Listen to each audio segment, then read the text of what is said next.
বেদ পড়েছেন? হিন্দু ধর্ম জন্মের ঋগ্বেদ পড়েছেন?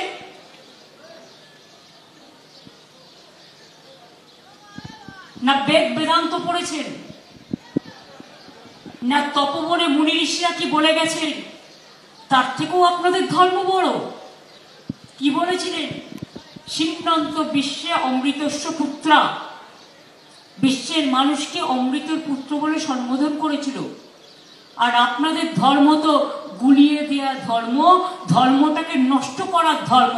আপনারা বিধর্মী পরিচালনা করেন, আপনারা বিধর্মের নামে ধর্ম পালন করেন না। তাই দুর্গা পুজো হলেও ক্লাবগুলো কেন টাকা পাবে কোর্টে চলে যান? সবকিছুতেই আপনাদের ভোট নেই, কোর্টে যেতেই পারেন, কোনো আপত্তি নেই, এনি সিটিজেন ক্যান গো।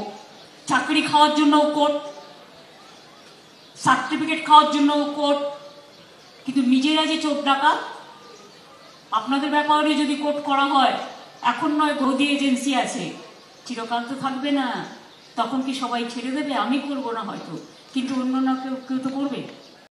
আমাদের রাজ্যের মুখ্যমন্ত্রী এটা জানে না যে আমাদের কিন্তু বেদ কিন্তু শ্রুতির মাধ্যমে কিন্তু আগেকার দিনে একে অপরে মানে মুখে বলতো আর কানে শ্রবণ করতো, এটাকে শ্রুতি বলতো।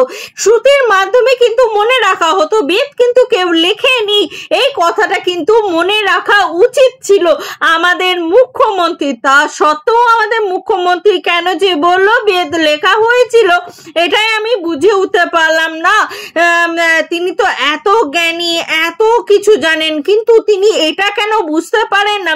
তিনি যখন কোনো মন্ত্র বলতে যান, সেইখানে কেন মন্ত্র বলার সময় তিনি আবাং মন্ত্র বলে ফেলেন, কিন্তু যখন তিনি অন্য ধর্মকে নিয়ে কোনো মন্ত্র বলতে চান তখন তিনি খুব সুন্দরভাবে সেই ধর্মের মন্ত্রগুলো বলেন। আমি জানি না আপনি কোন ধর্মের বেদ বেদান্তরের কথা বলছেন। যদি হিন্দু ধর্মের বেদ বেদান্তরের কথা বলেন তাহলে আমি বলবো যে সে বিষয়ে আপনার নলেজ একটু কম আছে।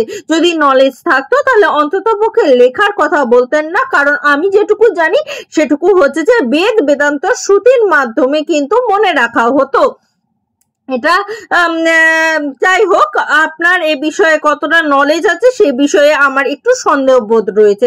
এরপর আমি আপনাকে একটা কথা জিজ্ঞাসা করি, আপনি যে এই লক্ষ লক্ষ টাকা দিলেন দুর্গাপুজোর জন্য, বিভিন্ন ক্লাবগুলোকে প্রচুর টাকা দিলেন, আমরা তো দেখলাম প্রচুর টাকা দিলেন, তার জন্য আপনি নিজেও বলছেন টাকা দিয়েছি। তোমরা যে কোনো সিভিল পার্সন দরকার হলে কোর্ট যেতে পারো, তোমরা ভোটের ভয় দেখাচ্ছ, কোর্ট যেতে পারো।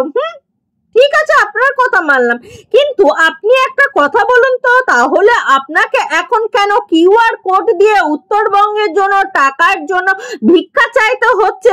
এই ক্লাবগুলোকে টাকা না দিয়ে আপনি তো উত্তরবঙ্গের জন্য মানুষগুলোর জন্য টাকা দিতে পারতেন। ও, আপনি মাটির প্রতিমার জন্য টাকা দিতে পারবেন, কিন্তু আপনি রক্ত মাংসের প্রতিমার জন্য টাকা দিতে পারবেন না। তাই জন্যই বুঝি আরজি করের মামলার এখনো নিষ্পত্তি হয়নি, এখনো আরজি কর টাইপের যে যাদবপুরের মামলা রয়েছে নিষ্পত্তি হয়নি, এরকম আরো কত মামলা রয়েছে যারগুলো নিষ্পত্তি হয়নি।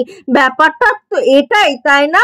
আপনার কাছে মাটির মূর্তির অনেক দাম, কিন্তু মাটির মূর্তির চেয়ে রক্ত মাংসের নারী যে প্রতিমা রয়েছে যে তার দাম কিন্তু আপনার কাছে নাই। থাকলে কিন্তু আপনি কিউআর কোড দিয়ে আজকে আর ভিক্ষা চাইতে হতো না, তাদের জন্য অন্তত পক্ষে আপনি টাকা মানে জোগাড় করে রাখতেন। আর টাকা দিচ্ছেন কাদেরকে?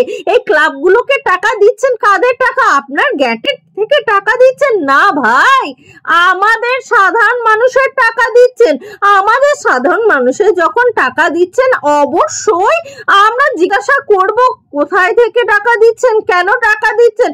বেকারদেরকে চাকরি দেওয়ার নাম নেই, আপনি টাকা দিচ্ছেন, তা আমরা জিজ্ঞাসা করব না কি? অন্য কোনো গ্রহ থেকে লোকজন এসে জিজ্ঞাসা করবে, না অন্য কোনো দেশ থেকে লোকজন এসে জিজ্ঞাসা করবে, তাই না?